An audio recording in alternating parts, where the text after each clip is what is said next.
All right. It is 12:11. I can't see your faces, so I'm hoping you're back from your break. I don't know. Okay, well, yes, Liz. Thanks, Liz. So thanks, Elizabeth. So tell me, let's start just checking in by seeing if anyone has any comments or questions before we move forward. I have a quick question. I have two daughters, and one of the things, they've gone through various like friend breakups, new friendships. I've encouraged them to meet new people, and sometimes what I hear from them is that girl is really quiet or shy, and they have a really hard time breaking the ice, even though this could be a potentially great friend. They have a hard time breaking the ice. And also, I see that just in the kind of how girls are right now, there is like a really tough, like breaking the ice type of situation. They're just very guarded and closed off, even if they're not like a shy person. There, it just seems really hard to kind of break through that initial, ice type of thing, if that makes sense. Yeah. So going back to what we said a little bit earlier about the friend dating is looking around, and when you create a list of potential new friends, consider girls that are of all types. So maybe there are some shy or quiet girls, and just because you're shy and quiet doesn't mean that you don't want a new friend or a new friendship, but it can be really hard, especially if you have social anxiety. It can be really scary to respond and to answer questions, and they don't know how to start a conversation or how to keep one going. So it really is on the girl that either is more extroverted or a little bit more socially savvy. Also look around. Are there potential new friends that maybe they are a little bit more extroverted or a little bit more outgoing or that type of thing? And I would encourage your girls, if they really are looking for new friendships, to kind of hang in there. Just because a girl seems pretty shy and not the best at responding the first time you try at least two more times to give that girl a chance to get a little bit more comfortable, because some girls are a lot more scared of this than others. And if you're not scared of it, you're like, what's your problem? Why are you talking to me? Because you've never felt that way. Does that help, Melanie? Yeah, I just think of there's one girl in particular that I have a junior in high school, and then I have an eighth grader. But the junior, we've done like National Charity League together, and I'm actually friends with the mom, and the girl is so super nice, and she's always there for my daughter. And so anytime my daughter goes through kind of friend issues, I say, why don't you go talk to that girl? And it's just hard for her, my daughter, because this girl tends to be kind of quiet. So I do just encourage her, and I just say, keep trying, and she's always there for you. She's a great friend. So one of the things I'll add to that is to have, for your daughter in that case, to have like a running list, so to speak, of questions that she can ask, kind of those innocuous questions like your favorite band, your favorite dessert, what's your favorite restaurant, favorite food, or, what are the shows you're watching on TV? To have a long list to kind of get that conversation going and keep it going, to help that girl have some time to get comfortable, hopefully. Does that help? that's good. Yeah, thank you. That's great. Great. Okay. Any more questions before we move on? Yeah, I have a quick question, kind of on that same line of questioning that, was just asked. What happens when, because my daughter has a similar friend who my daughter was quiet, and my daughter's has kind of reached, she's very popular now, and it's weird, but not weird, but just it's navigating, it's different. But she has this other friend who, just like the other lady said, has always been very loyal, very nice to her, but they just really don't have anything in common anymore. Yeah. So, and I get that, but I feel bad for the girl, and I guess that's my stuff as well. But like, kind of on that same topic, even if you say, well, real, like I feel like the last time I kind of made my daughter invite her over, because I feel so sorry for this girl, just for other reasons as well. She wasn't even really that nice to her because she didn't want to have her over. Right. And so it's like, how do you, you know, my daughter probably doesn't feel emotionally connected to that girl, but I know that that girl probably still feels emotionally connected to my daughter. Yes. And as a line of feeling bad for children as a parent, knowing what this little girl's been through, I feel like I don't think my daughter's being mean, but Mhm. I don't think her brain can, I guess, realize that she should really care about this person. I don't know. Like, I don't know.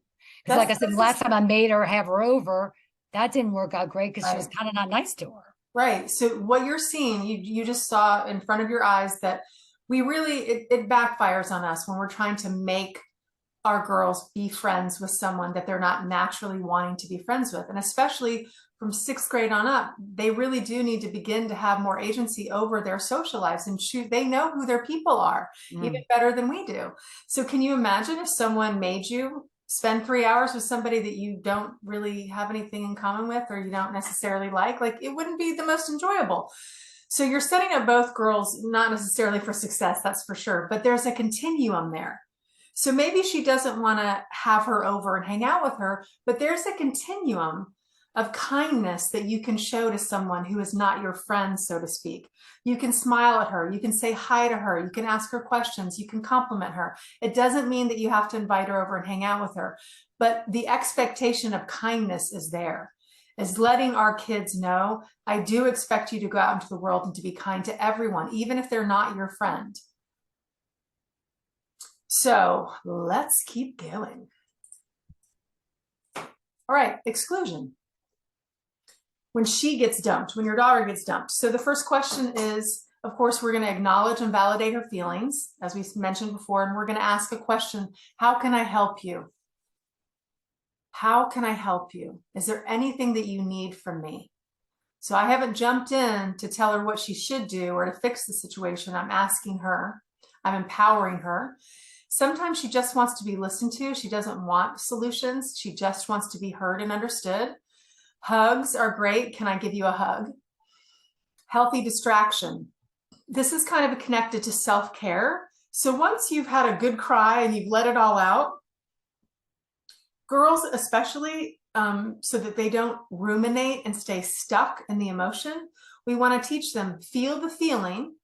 And when the feeling feels like it's kind of a little done, you don't have any more tears left, what can you do that's a healthy distraction? What can you do to take care of yourself? I can go watch a funny show, or I can call my girlfriend and have a good conversation. I can go bake because I love to bake. I can draw because I'm super creative. I can, sing because I love to sing. Whatever it is, creating a list of healthy distractions, things that help me to feel better.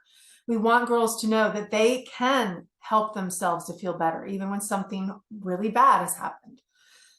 Hanging with second tier friends. I really didn't know a better term for that, but often girls have, like, they've got their favorite people, these are my besties, and oh, now that group is not treating me well, and I feel left out and I'm hurt. And there might be a second tier friend or group of friends that they hang out with sometimes, or tap into those friends. Reach out to them if your daughter's willing to. Connect with them and see if they'd be willing to hang out so that you don't have to be alone. And who knows, a whole new level of friendship might blossom with one of those girls. So rather than calling to see why your daughter was dumped and calling the parents, as we talked about, that can go poorly. Support her efforts to repair her relationship or build new ones, or get her a teen life coach or a counselor or therapist to support her efforts and give her new tools on how to do that. So that's where we're going to talk about, how do you create a new friendship? You've got your friend dating list, and then how do I start conversations and keep them going? So when a parent calls you and says, oh, the girls, there's a big issue, there's drama, and they want you to fix it or want to tell you about it, one response might be, thank you for letting me know. I'll talk with Brooke about it. I'm confident that the girls will find a way to come to their own solution. So I've been respectful and kind, and I'm also gently letting this parent know, I trust the girls at this age that they're going to practice working it out. It might not go smoothly, but if you're going to learn friendship skills, you have to be given the space and time to learn them. More on exclusion. So when her friends ditch a member of her group, so she's got a group of 4, and let's say that I'm the girl that's being excluded. And let's say Melanie in our group doesn't really like it that I've been excluded, and thinks it's kind of wrong and bad and can see that it's hurting me. So what do we say to our daughter Melanie when she's having these feelings about how her friend group is treating one of their friends? We might say, you know, they may have a reason for not wanting to hang out with Barb like they used to, but they could let her know their issue in a kinder way. What would you do if you were in their shoes? So this is having her reflect on how she can handle it now, how she could handle it in the future. They could let her know in a kinder way. What would you do? And you're going to have ideas. So you could say, well, I have an idea of what I might do if I were in their shoes. Would you like to hear it? You are her anger coach. Practice saying what I am feeling and why and what I want to be different. So for example, all human beings feel anger at one point or another. Girls in general, we have a world that kind of wants to clamp that down and doesn't really want to create space for girls and their anger. And that's a natural part of being in a relationship and being human. So what we can do is we can demonstrate when I get angry, what do I do with my anger? How do I speak about my anger? So maybe tonight when I'm sitting around the dinner table, I might say, oh, I got really angry at one of my coworkers today. Here's what happened. And here's what I did with my anger. Here's how I handled it. They love stories like that because you're not really teaching them and saying, you know what you should do. You're telling them about you, and that makes them feel kind of grown up. Like now we're in this conversation where it feels a little bit more like peers, and that makes them feel respected.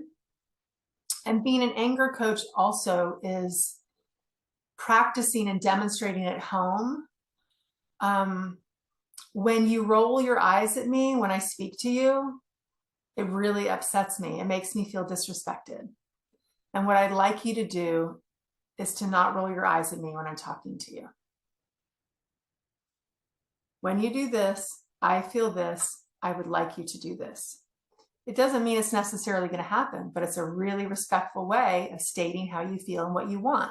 And we want to teach our girls, give them the words to do that, whether it's, you know, with their 7th grade friends, with their teachers, or in the boardroom.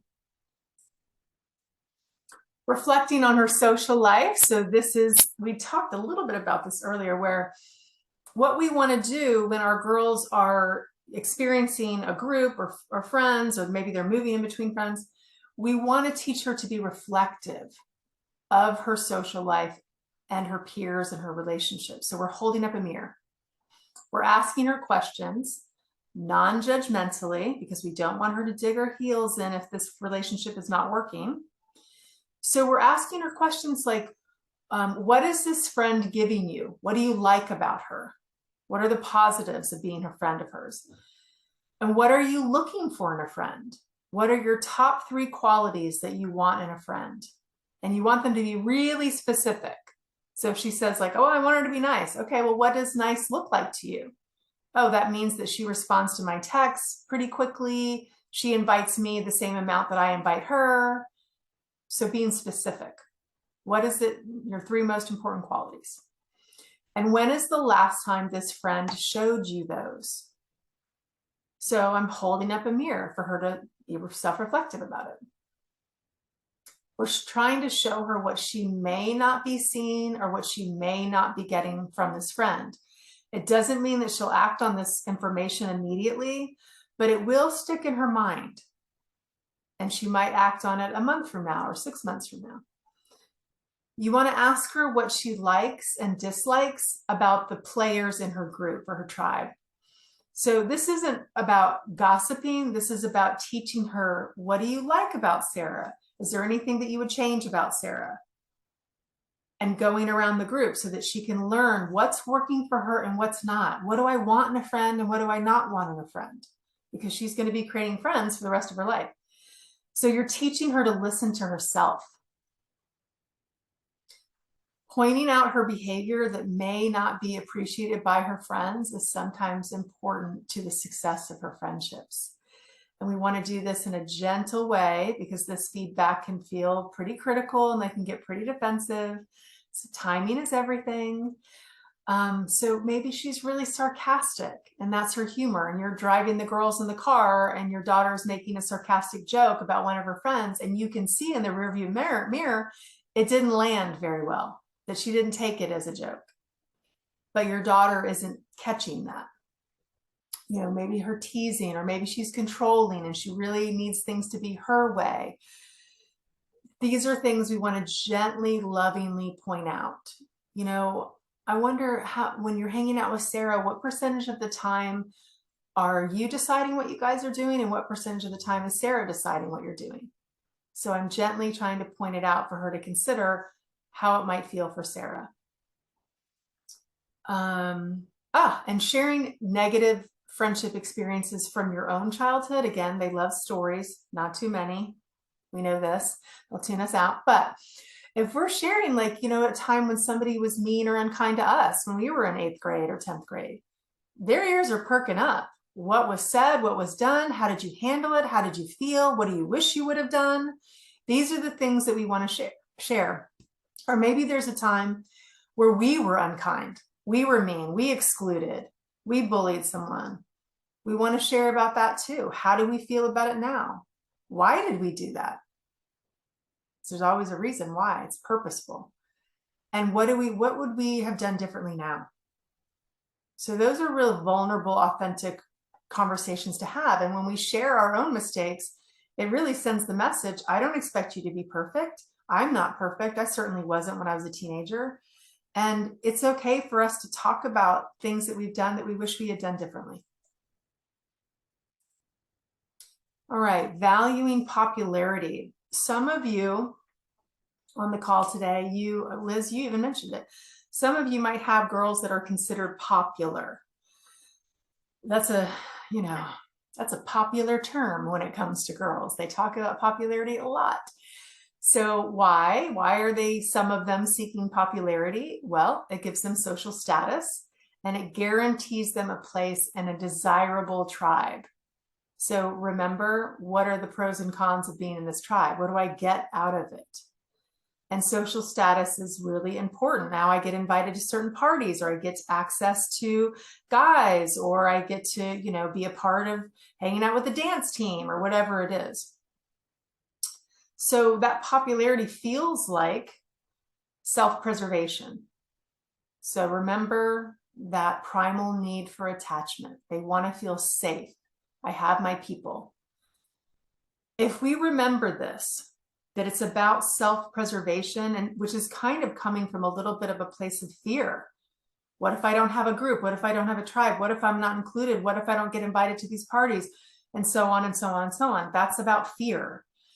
And so if we know that some of these girls are acting out of fear and self-preservation, when they do something unkind, hopefully that can help us to find some compassion inside of us so we can understand the why behind the behavior versus, I cannot believe you spoke to my daughter that way, which, you know, of course you can feel that too. And hopefully that compassion will help you also to help your daughter to heal from the unkindness. We also want to ask ourselves, this comes up more often than maybe you would think, but when I work with some parents, asking ourselves, why do I want my daughter to be in the popular group?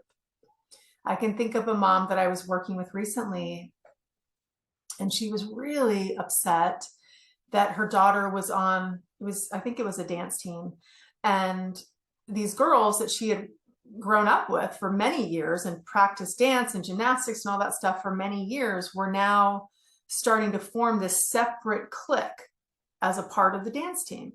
And they were really leaving out her daughter and, you know, whispering while she's sitting there and doing all these things to exclude her. And this mom was obviously really upset about it. And one question we wanted to entertain, because this mom her focus was, how do I get my daughter back in with the group to be a part of the group? And so we were really kind of asking the why. So if these girls are treating your daughter this way, and actually a few other girls, why would you want them to be a part of that group?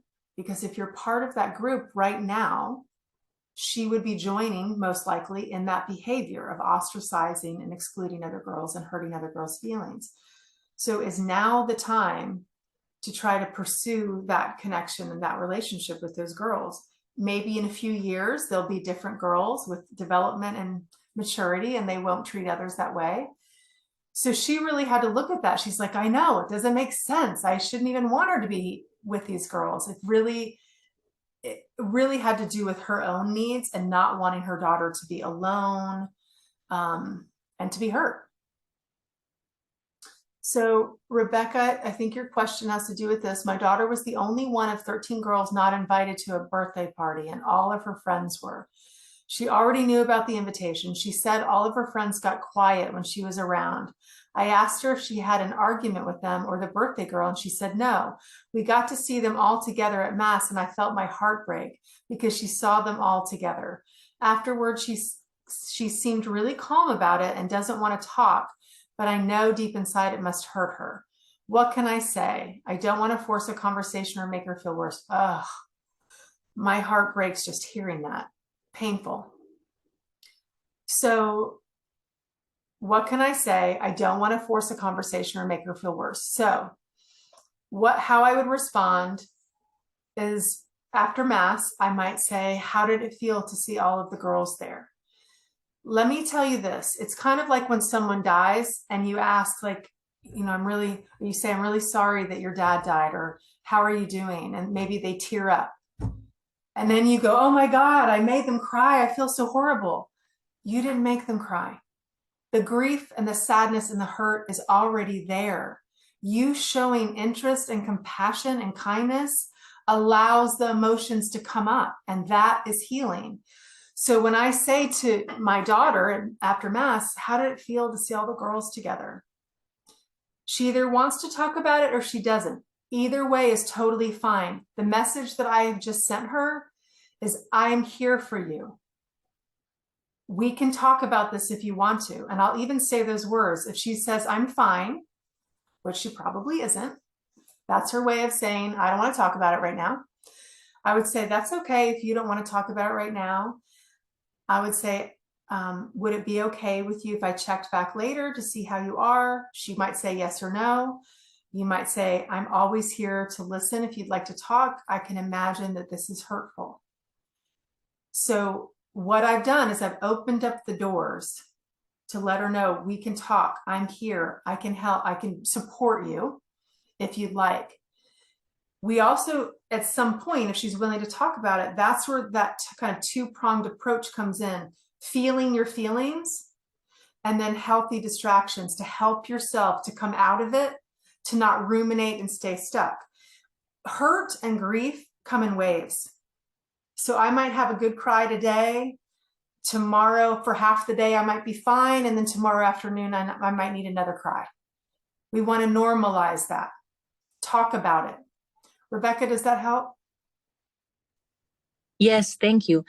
This happened last weekend, and what I don't know if I should like insist, if I should like go again and talk to her about it, because I don't want to make her feel bad, but she seems really calm, and I don't think that should be normal, because I like what you're saying. I like what you're saying, because we want to be careful as parents to not interview for pain. Every day they come home from school, how was it with your friends? Was it horrible again? Right? We don't want to create pain that isn't there. So I would say, I just wanted to check in with you. It's been a few days since the birthday party, and I just want to check in and see how you're doing. And I would leave it at that, and she can let you know where she is. Does that feel okay to you, Rebecca? Yes, because what she did is that she plays football.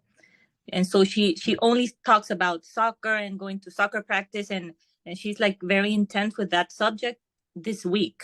So I feel like that's the way that she's dealing with it. I don't know. And maybe she is, which is a really healthy distraction. So maybe when there's downtime on the weekend, there's quiet time, there's space that allows feelings to come up. Maybe that's an appropriate time to check in and just say, I just wanted to see how you are and just check in. It's okay if you're fine, and it's okay if you're not fine. Okay. You know, I just want to check in, which is a really loving thing to do. And then leave it at that if she wants to leave it at that. Okay. Thank you. Yes, great question. So the Clayton family is asking, would it be wrong to possibly suggest to have her possibly talk to the birthday girl one-on-one to ask if there was a reason for not being invited? That is tricky. It depends on the age. If you're talking about a mature girl that's maybe junior and senior, that girl might be able to have a real, honest, authentic conversation. Younger girls, probably not. They will probably be pretty defensive, and she probably will not get the truth anyway, because most girls are not equipped to say, you know what, we really don't have anything in common anymore, or I kind of find you annoying, or you talk too much, or I don't think you're funny, or they're not going to tell the truth, usually. And so it ends up being unproductive and not healing. If they have, maybe they have had a long history with a really good relationship. And in that case, it might work. But your daughter will know. You've got to trust her instincts and her intuition. If she feels like something positive might come from a one-on-one, then you can support her in that. But I would ask her, do you think that that would be helpful for you or beneficial for you? Because she'll know. Do you think that that friend will respond positively and kindly and tell you the truth? Or do you think she might get a little defensive and upset that you're challenging her on her choice? Does that help? Hopefully. Okay. All right. Valuing popularity a little bit more. Talk with her about the meaning of being popular. Is she, this girl, is she popular or is she powerful?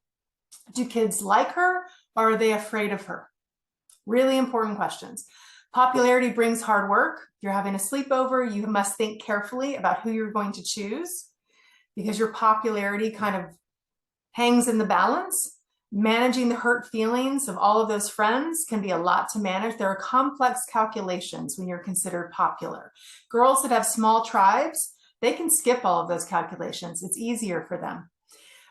Who are the happiest when it comes to friendships? Research finds, this will be no surprise to you, research finds that it's not the kids that have the most friendships, it's the kids that have strong, supportive friendships. So even if she has one or two friends, but they're good quality friends, there you go. She's probably going to be even happier. Talking to our girls about their popularity and their power, the power that comes with popularity. How can I use my power for good? Can I smile when I'm walking down the hallway or in lunch to people I don't even know? Can I say hi to people that are not in my friend circle? As a girl that's popular and has that power and influence, she can absolutely impact the landscape of her peer world by showing, yes, I'm popular and I do have influence and power and I'm using it for good. I'm kind, I smile, I say hello, I give compliments. Teach our girls to do that. Can I be friendly and kind even if I don't invite everyone to my event? Teaching our girls to do that. Can I be direct and explain why I didn't invite someone? I had a young girl that I worked with who had a friend group, and then she had this other friend over here that wasn't in the group, but she was very good friends with her. And she knew that if she invited her to her sleepover birthday party, that it'd be kind of awkward and weird, and then that girl would feel kind of left out. So she went directly to that good friend, the single friend, and said, listen, here's the thing, I'm having a birthday party, and I thought it would be kind of weird since you aren't really great friends with these girls to have you included, but what I want to do is have my own special private birthday with you where we have a sleepover and we go out to dinner and it's just me and you. Would you want to do that? So that girl got to feel included and important, and that friendship was sustained because of it. Role-playing difficult conversations in this arena when, you know, girls have to leave someone out, for example, because they have so many friends. I'll give an example.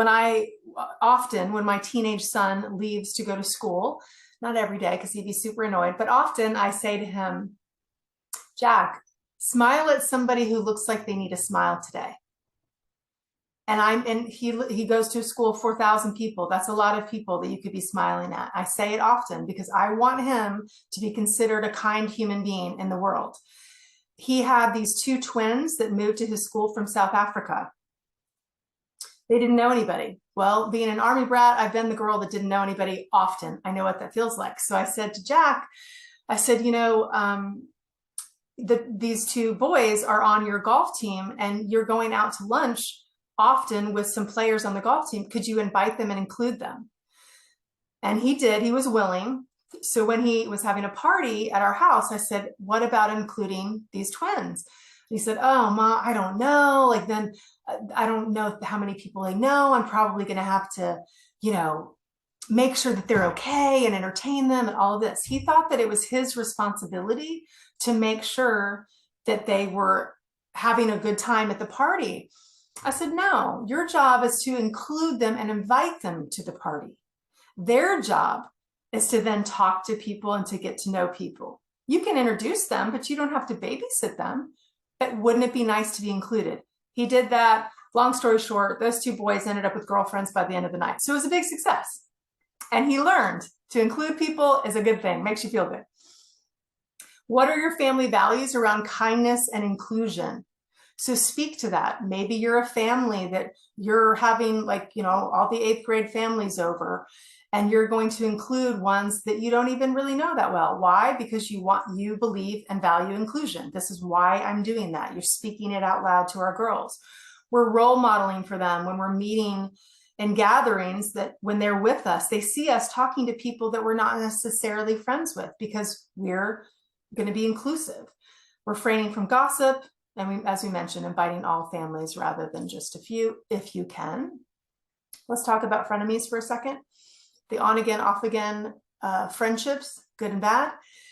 As we said, we cannot control her relationships and her friendships during adolescence. What do you say when she decides to stay in a friendship that is a frenemy? It's on again, off again, crying one day, best friends the next. Here are 3 examples. You guys have a lot of fun. I can see why you like to hang out with Ainsley. Real friends don't do such mean things to one another. Or, it's up to you whether you want to keep hanging out with Ella.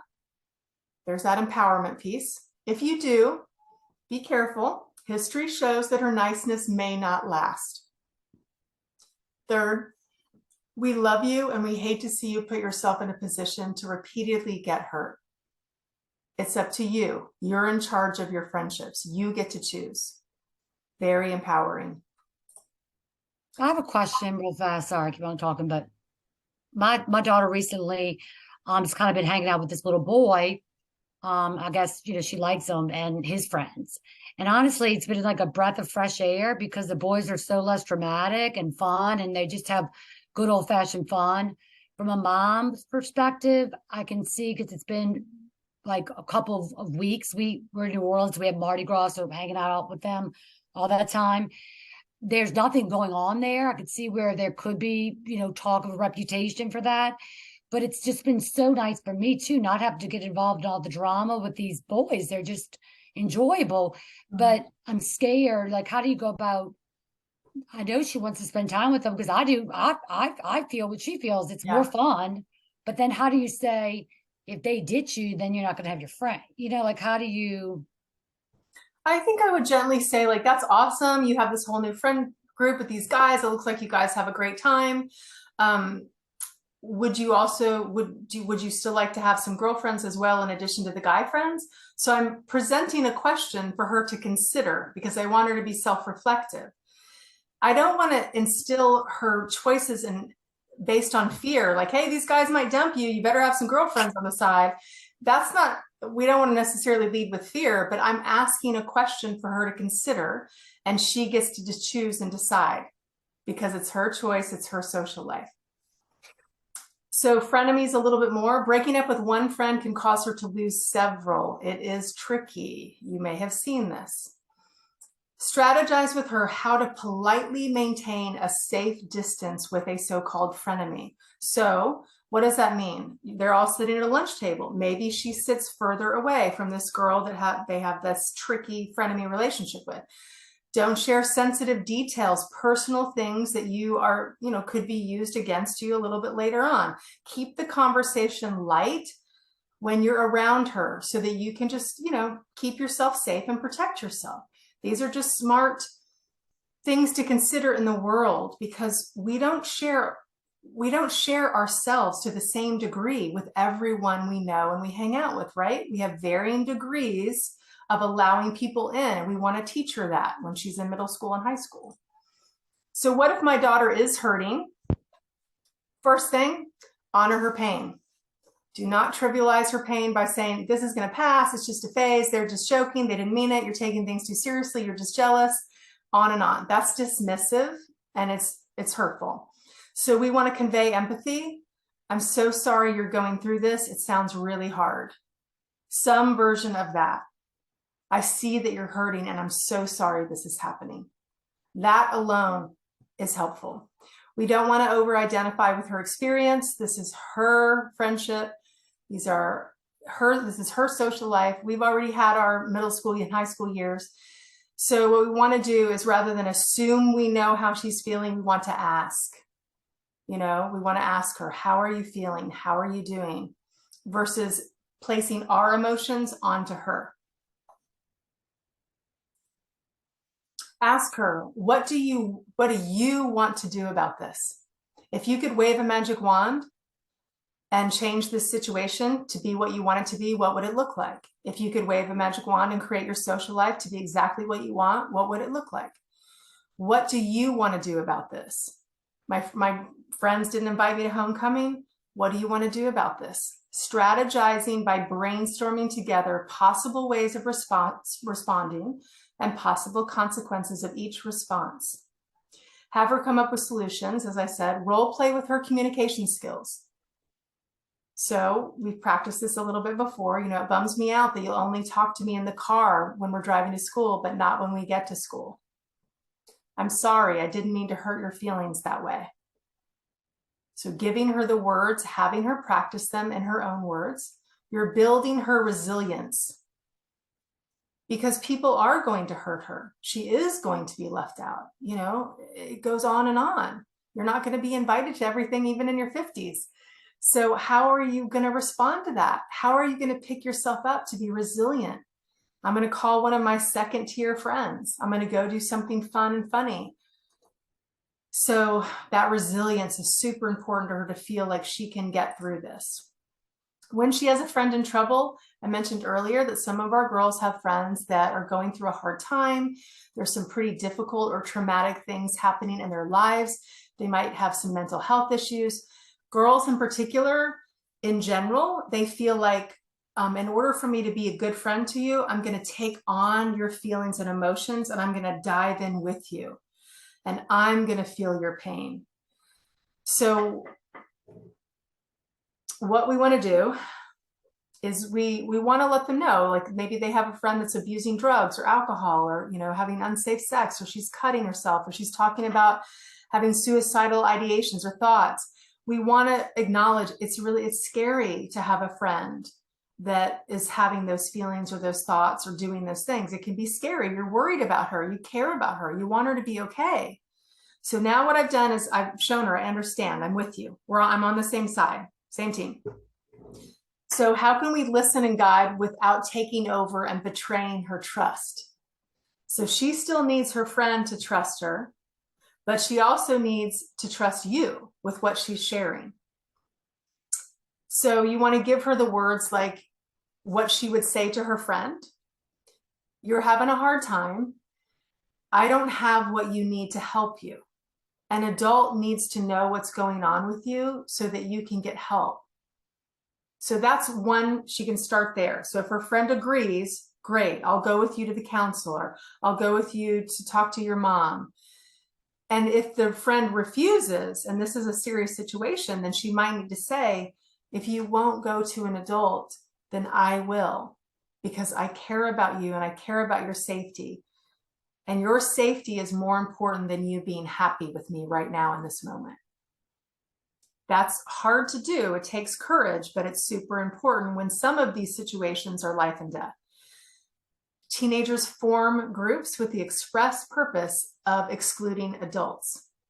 So going outside of the group feels like a betrayal. So we want to be careful about supporting your daughter in a way that she feels like she can come to you again. And frankly, there are times, speaking about suicide, that your daughter might feel relieved if you say, would it be okay with you if I went to, Melanie's mom and I told her what's going on so that we can keep her safe? It might scare her, but it also might relieve her.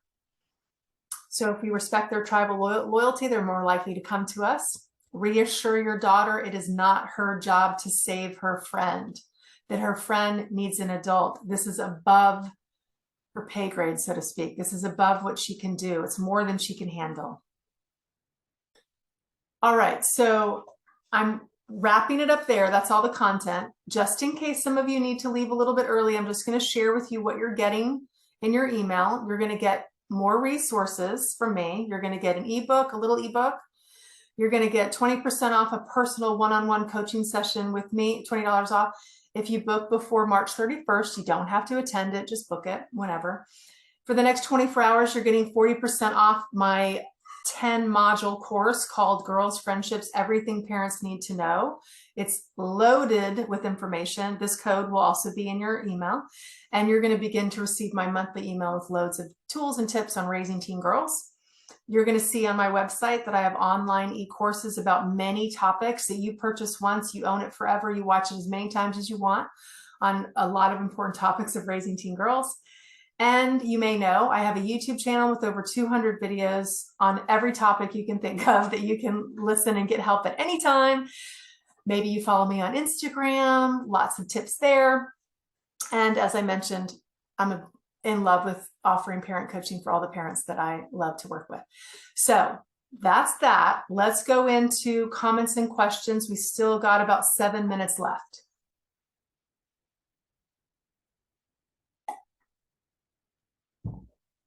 Well, Barb, sorry, my husband wanted to attend this with me, but he ended up having to get on a conference call. So will we be able to access the recording with this so that he and I can watch it together again? So 2 things. Number 1, in the email that you're getting, it has all the notes from today's conversation. So it has everything that we've covered. And I'm kicking myself. Remember at the very beginning when I said I wasn't a technology guru? I totally forgot to press record until halfway through. Oh, I'm so sorry, guys. So you have half of the recording. half is better than nothing if you're willing. I don't know. That would be because I love all the extra commentary, like when you were talking about things. So anyway. Examples help. Yes, Amber, thank you. Sorry about that. I'll do better next time, I promise. Okay, any other comments or questions? So Hi, I have, I'm sorry. Sorry. You go. I have one that's kind of like a real life that actually came up on my phone while I was in the middle of this. So my daughter is struggling to find a tribe. And so I've been encouraging her to have, but she has lots of acquaintances and kids that seem to like her. It's just her tribe of people's via club sports, which is great, but at her school she struggles. So I've been encouraging her the past few months to invite more people over that she enjoys during the day at school, because I know she has friends at school. I'm at the school. She talks about them. But like when I sent her a message this morning and she responded back. I'm like, hey, we don't have any travel this weekend. You should invite someone over this weekend. And she's like, oh yeah, I want to invite Abby. Well, Abby's a friend from volleyball, like a different. And so I haven't written her back. And I'm like, I know those are important relationships. Like, should I facilitate that, or should I focus more on building the school relationships? I guess I kind of struggle on how to guide her with that, because I want her to, I think having those other friends makes it more bearable at school that she doesn't have a real tribe. Yeah. But I don't know how hard to push with that. What grade is she in, Brooke? She's a freshman in high school. Okay. And she's an introvert. She is really athletic though and does a high level of sports. And so thank goodness for that because it gives her something. Yeah. But she's an introvert that wants to be around people. And so it's just, I think she gets left out sometimes because she just really doesn't insert herself. I don't really think it's intentional. Yeah. I don't think people know how much she wants to be involved. Yeah, that can happen to girls that are more introverted easily. So I would just check in with her and say, I would get a little bit more information about school in terms of like, how's it feeling at lunch or in between classes or after school? How's your social life feeling? Like, are you feeling like you've got what you want? Does it look how you want it to look? Because if there's any level of no in there, there's your window of opportunity Okay. to say, of all the girls that you know or people that you know in your high school, is there one or more that you think that there's a good possibility that you could grow a friendship with or you would like to? And then you start there. So let's say she's like, well, yeah, there's this girl, Ella. I really like her. She's super nice. And then I would say, well, what do you think? Do you think you'd ever want to invite Ella to do something? So Okay. you're gently leading her there. Okay. Does that help? Yes, no, that does. Thank you. Awesome. Okay, I think Paula had her hand up, I think. Yes, hi. Let me put the video on here. How do I do that? Hi. Just something cancel the video. Just something quickly about frenemies. So I have a 12 years old and she's very confident socially. She has many different tribes. She's very extrovert and she's having recently a problem with a friend from primary school or someone she was quite close to. They had some problems online. So this girl did something rude online.